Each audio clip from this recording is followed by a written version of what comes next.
Happy Monday, everybody. My name is Brandon Rosa, and welcome to episode 224 of the Xbox in 10 podcast, your weekly source of Xbox gaming news covered in around 10 minutes. Every Monday, this podcast covers new game releases, the previous week's gaming news, and we all learn an Xbox-related fun fact together. This show is on YouTube and podcast services around the world, so please subscribe on your favorite and leave a review. Xboxin10.com, no numbers, is your quick source for links to all of our podcast destinations and social media profiles, which you can follow at Xboxin10. To start, let's talk game releases. The big games out last week were The Expanse, a Telltale series, Episode 4, NBA 2K24, and of course the biggest game of Xbox's potential history, Starfield. The games coming out this week include The Crew Motorfest, Full Void, The Isle Tide Hotel, Super Bomberman R2, Mystic Gate, Gravity Oddity, Ad Infinitum, Ugly, Summon Aeterna, Werewolf Pinball, Another Crusade, Asiki, Rondo, NASCAR Arcade Rush, Baby Shark Swim and Sing Party, Dreamhouse Days DX, Dungeon Village, Game Dev Story, special shout out to that game, it's an awesome mobile game, Hot Spring Stories, and Station Manager. Now on to last week's biggest news stories, and we have 6 to cover this week. Number 1, Microsoft announces Xbox digital broadcast for Tokyo Game Show. Wesley Poole at IGN writes, Microsoft has announced an Xbox digital broadcast for Tokyo Game Show. The broadcast is set for 5 a.m. Eastern on September 21st, and will share progress on games from Xbox and Bethesda, showcase games from creators mainly from Japan and Asia, and make announcements of new games coming to Game Pass. Quote, players can expect to hear progress updates from Xbox and Bethesda Softworks and see a creatively diverse collection of games from creators predominantly located in Japan and across Asia, end quote, Xbox Chief Marketing Officer Jarrett West said in a post on Xbox Wire. Will share some exciting new games coming to Xbox Game Pass, which continues to grow with great content from all teams around Asia, end quote. At Final Fantasy XIV FanFest 2023, game director Yoshi P welcomed Xbox boss Phil Spencer onto the stage alongside Square Enix boss Takeshi Kiryu to celebrate the announcement that Final Fantasy XIV is on its way to Xbox consoles, after years of PlayStation console exclusivity. And it sounded like Microsoft had ensured even more Square Enix games will end up on Xbox in the coming years. In a subsequent interview with IGN, Spencer suggested more deals are currently being worked on, although he stopped short of announcing Final Fantasy VII Remake and Final Fantasy XVI for Xbox. Any show that's going to have announcements and Xbox is for me. I usually do not catch these live, but like to watch them later on. I can't wait to see what they show coming to Xbox Game Pass. Are they actually going to have a big announcement from, say, Yoshi P and Final Fantasy, or is it just going to be your standard rollout of announcements that we can seem to expect from some of the more low-key studios in Asia and Japan? I guess we'll find out in 2 weeks. Number 2, Bethesda's Indiana Jones Xbox game could finally be revealed next year. Sean Carey at True Achievements writes, we haven't really heard anything about Bethesda's upcoming Indiana Jones title since its announcement back in January 2021, but Todd Howard appears to have teased that news on the game could be coming next year. In an interview with Esquire, Howard, who is an executive producer on the new Indiana Jones game, spoke about his love for the franchise and about the upcoming title, which is in development with Wolfenstein Studio Machine Games. Quote, I'm a giant Indiana Jones fan. It can be brought to video games in a unique way, end quote, Howard said. Quote, the game is obviously you're exploring stuff, it's about him, so if you're playing the game, how do you feel that you are indeed playing versus just watching, end quote. The report notes that Howard wasn't allowed to talk more about the game, but he finished the interview by saying, quote, we'll talk next year, end quote. In a recent interview with GQ, Howard also revealed that Machine Games had, quote, got the whole Nazi killing thing down, end quote, and the developer was, quote, doing a really great job, end quote, on the game. Indiana Jones has been confirmed as an Xbox exclusive thanks to the fallout from Microsoft's trial with the Federal Trade Commission over the acquisition of Activision Blizzard. We can't wait to see what Machine Games has planned for our favorite archaeologists, so hopefully Bethesda does spill the beans sooner rather than later. I'm really excited for this, but more so that it's a Machine Games game versus an Indiana Jones game, as I'm not a huge fan of the series, but that's granted, I haven't seen them in many, many years. I saw the first one in a film analysis class in high school, and I don't even think I've watched them all. So, I was disappointed to see that Machine Games wasn't following up the awesome Wolfenstein 2: A New Colossus with Wolfenstein 3. Seemingly there's a story there, as that game was released so long ago, and we have not seen anything from Machine Games besides this teaser. Still, excited to find out more next year. Number 3, Xbox exclusive replaced delayed. At this point, we can't afford to release a subpar game. Kat Bailey at IGN writes, replaced an upcoming Xbox console exclusive that has found its way to several most anticipated lists thanks to its lavish pixel art has been delayed to 2024. Developer SadCat Studios announced a delay alongside a production update, stressing that the team, quote, do understand the game's scope, end quote, and that development is progressing, quote, at a steady pace, end quote. However, the high quality of its visuals, which includes more than 500, quote, meticulously hand-painted animations made just for platforming, end quote, has put the release behind schedule. Quote, after it replaced its initial announcement in 2021 and its follow-up trailer in 2022, we had this incredible high bar of community's expectations, end quote, the team wrote in a statement posted on X. Quote, and at this point we knew that we can't afford to release a subpar game. This is our first game and we want to make every aspect of it the best it can be, end quote. Replace won praise for its rad 2.5D art when it was first announced.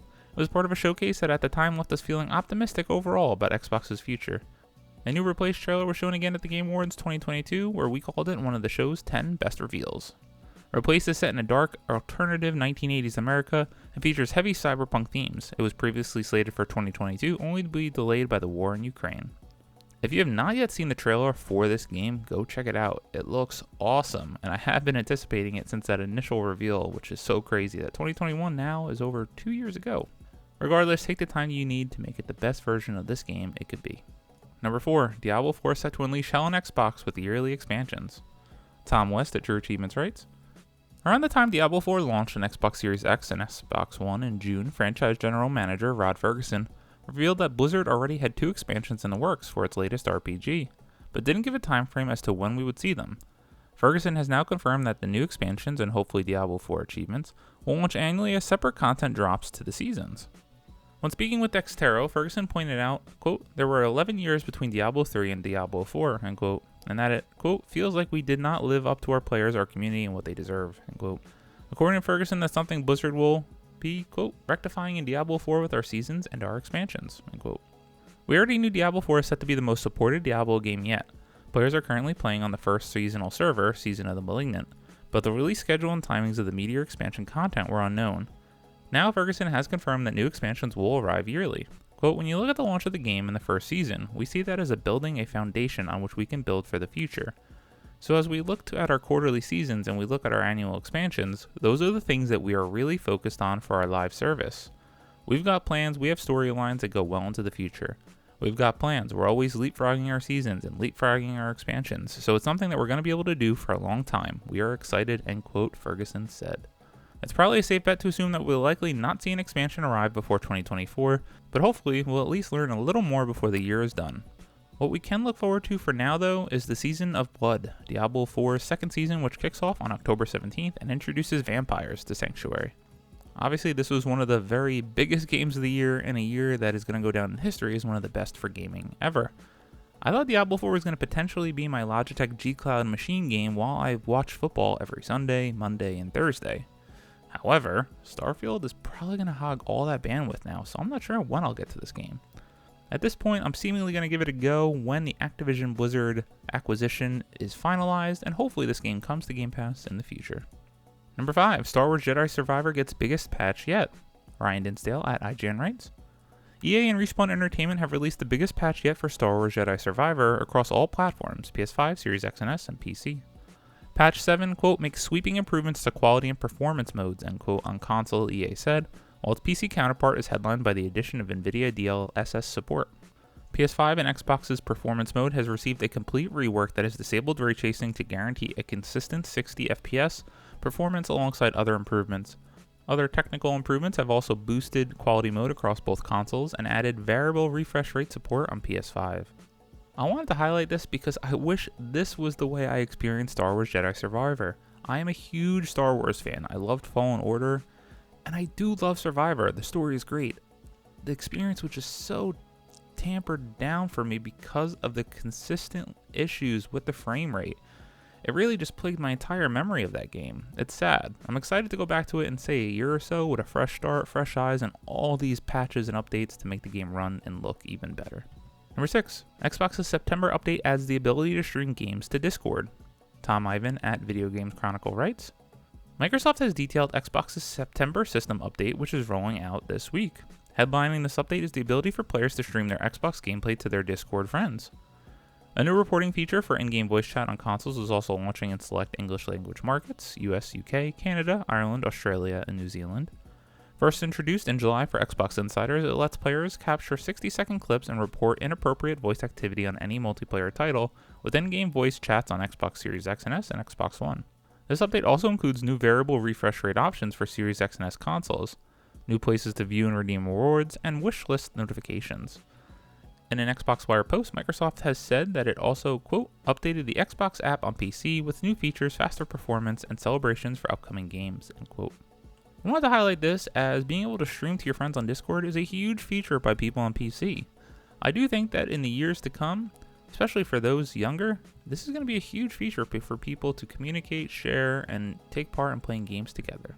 As always, Vendor showed a fun fact about Xbox, and this week, since we were talking about Microsoft announcing their Xbox digital broadcast for the Tokyo Game Show, I thought it'd be interesting to take a top 10 list of the Xbox best exclusive JRPGs. This one was ranked by Evan Schwab on DualShockers. Number 10, Star Ocean 4. Number 9, Eternal Sonata. Number 8, Spectral Force 3. Number 7, Tales of Vesperia. Number 6, The Last Remnant.